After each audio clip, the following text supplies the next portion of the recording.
Man, what a change of events happened in this past couple days, huh?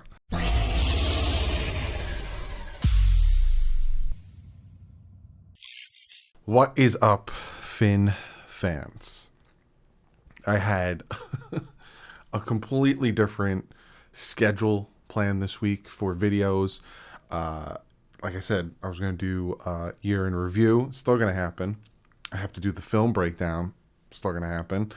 Tua Tagovailoa's video, that's still going to happen because that's still predominant. I was going to do Brian Flores' video and essentially talk about if he was going to be fired or not, and my thoughts on how he did in the season and all that stuff. Well, he was fired.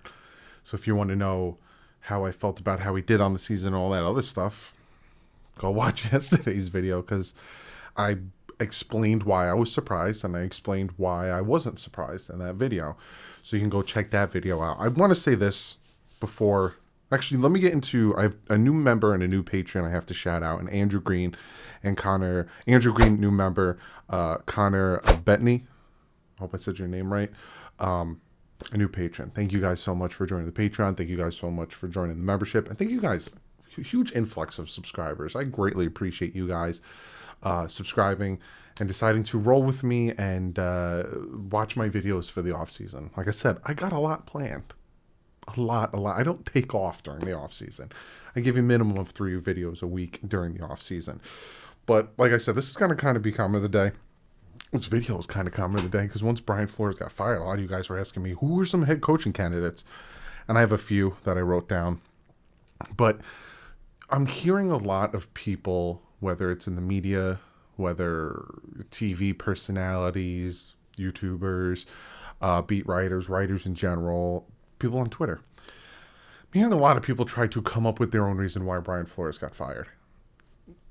I tried. I gave you guys a plethora of reasons in my mind why he was fired in yesterday's video. Me and Big O talked about it. He gave his reasons why he thinks Brian Flores was fired. I'm hearing he was hard to get along with. I'm hearing the Dolphins wanted to do one thing and he wanted to do another when it came to the quarterback position. I'm hearing so much, and we'll never know the truth. Until Brian Flores comes out himself and says, this is what happened and this is why I was let go, or unless Stephen Ross and Chris Greer come out and said this is, we'll never know. So you're going to hear a lot of speculation, but at this point, you can't go back and undo it. It's done. Brian Flores isn't the head coach anymore. I talked about it. You know, it was nice he went 10-6, but he made a lot of dumb decisions that put them in a 1-7 hole and essentially had them have to win 9 straight games to make the playoffs, and they got that close, which is credit to him. But you can't be putting yourself in a hole and then trying to dig yourself out and then think all of a sudden we're going to people will forget about the 1-7. People forget about some of the moves that were made. So again, you're going to hear things. Oh, it was Tua. It was Greer. Him and Greer weren't getting along. Stephen Ross this. Now, and I'm also hearing now Deshaun Watson might not want to go to Miami because he wanted to go to Miami because of Brian Flores. For the people that want Deshaun Watson and might be hyperventilating hearing that news, I wouldn't take that much.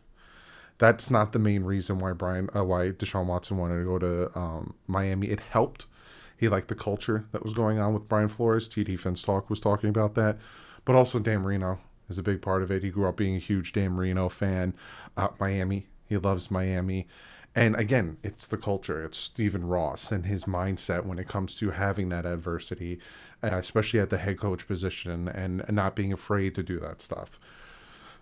So whatever you hear, just take it with a grain of whatever saying you like to say.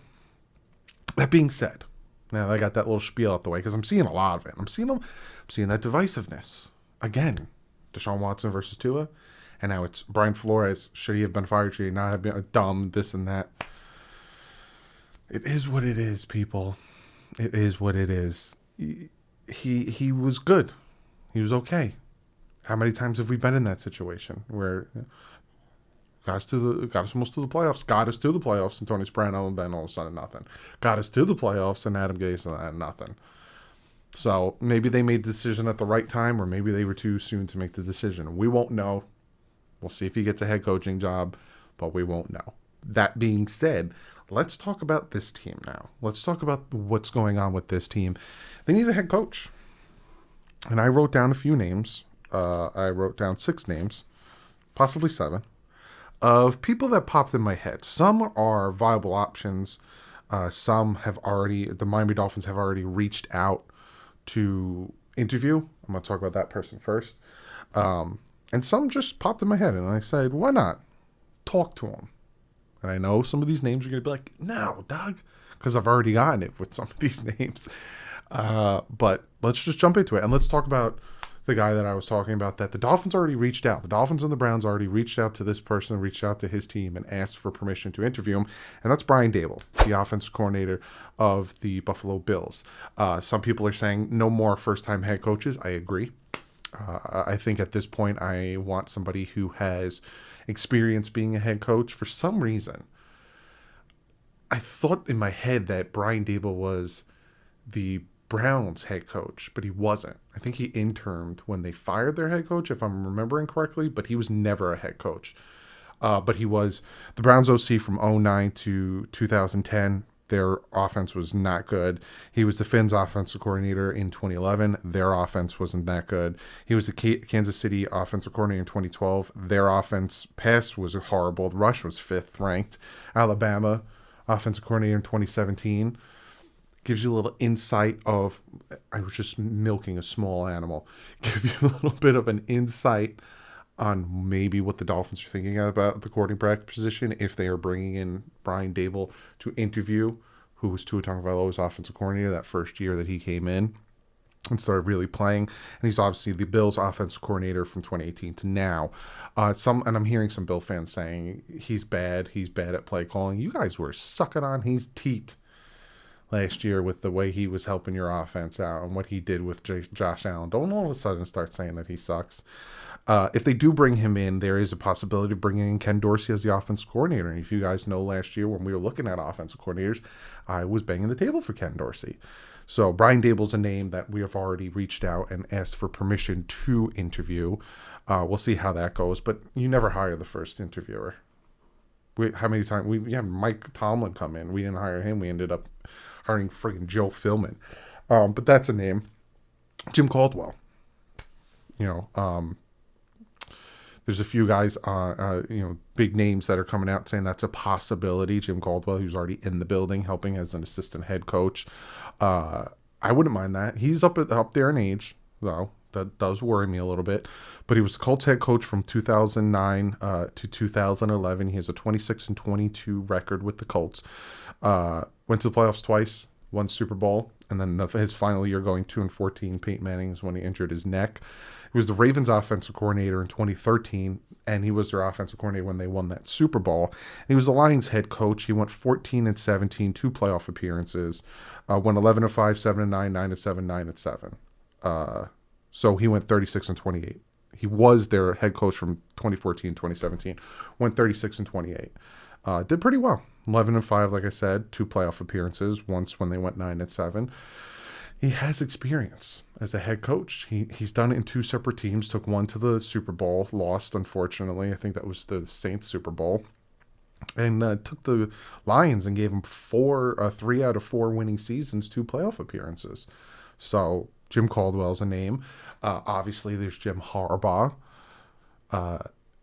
The thing about that, Stephen Ross came out and he said, I'm not taking Jim Harbaugh away from Michigan. We all know. If Jim Harbaugh wants to come to the NFL and he calls up Stephen Ross and says, look, I'm coming back to the NFL. I'm not going to go back to Michigan. What do you got? He's going to be like, come here. I'll give you whatever you want. I'll give you whatever power you want. I'll give you whatever money you want. You know for a fact. It's the Michigan ties, right? So unless if he doesn't, right? So he's just testing the water. He told Stephen Ross, I'm just seeing what's out there. Then Stephen Ross isn't going to want to pull him away from Michigan. The Michigan's his alma mater. Michigan's where he's sending millions of dollars to help that, college in general. But as a head coach, Jim Harbaugh was real good. He was real good. He was their head coach from 2011 to 2014, has a record of 44-19-1. He had the one tie. He lost the conference championship, he lost the Super Bowl, he lost the conference championship again, and then his last year he went 8-8. So his first 3 years, 13-3, 11-4-1, and 12-4. Conference, Super Bowl, conference. It's pretty good. So if Jim Harbaugh decides, hey, I want to come back, like there's the rumors that the Raiders are going to try talking to him, Stephen Ross better pick up that phone and talk to him. So there's Jim Harbaugh. There's Eric Bieniemy. He should have been hired a while ago. Kansas City offensive coordinator from 2018 to now. He has a good track record. They're points for consistently either 6 or better ranked. Yardage is either 2018 was first ranked, 2019 6th, 2020 is first ranked, and this past year's third ranked. He has consistently top 5 pass offense. His rush offense has been 16th best, and 1 year in 2020 was 23rd best. So he's a good offensive coordinator. But again, it goes back to that situation where do you want a first-time guy, or do you want a guy who's done it before and has the experience under his belt to potentially make the adjustments and not make the same mistakes again? Because you'll notice some of these head coaches that have come back to second teams tend to do better. Bill Belichick, he was with the Cleveland Browns. Then he goes to the Patriots. Actually, went to the Jets. Then he went to the Patriots. You guys don't know that. He was hired by the Jets, and then a couple of days later, he was like, nah, I don't want to do this. Did better. Look at, with Seattle, Pete Carroll. It's not his first head coaching job. Did better there. So sometimes you want that.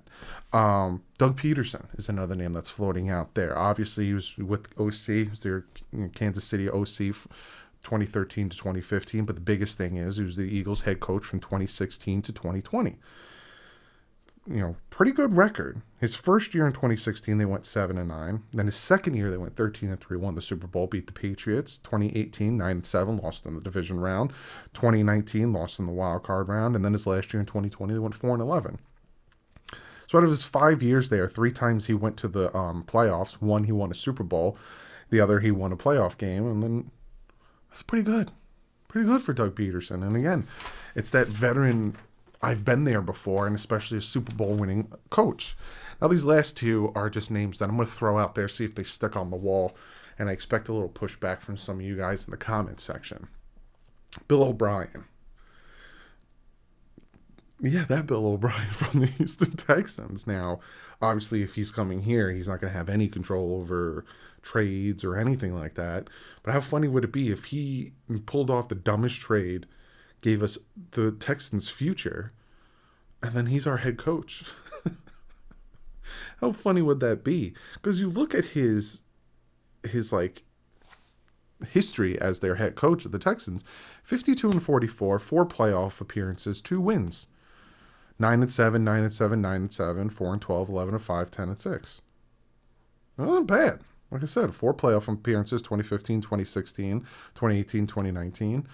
And he's lost in the divisional round in 2016, lost in the divisional round 2019. So he has playoff experience. He has winning records. He's had 1 losing record out of the 6 years he was the head coach with the Houston Texans.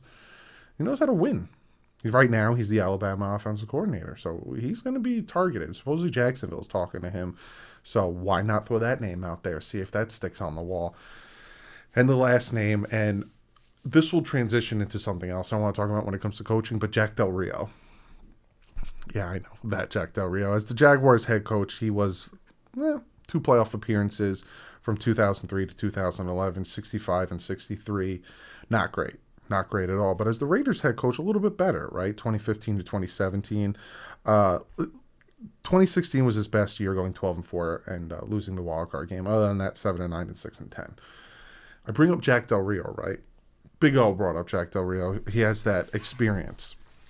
I bring up Jack Del Rio because obviously we need a defensive coordinator. Whoever the head coach comes in, they're wiping the slate clean when it comes to the offensive coordinators, when it comes to special team coaches, when it comes to all the defensive coaches.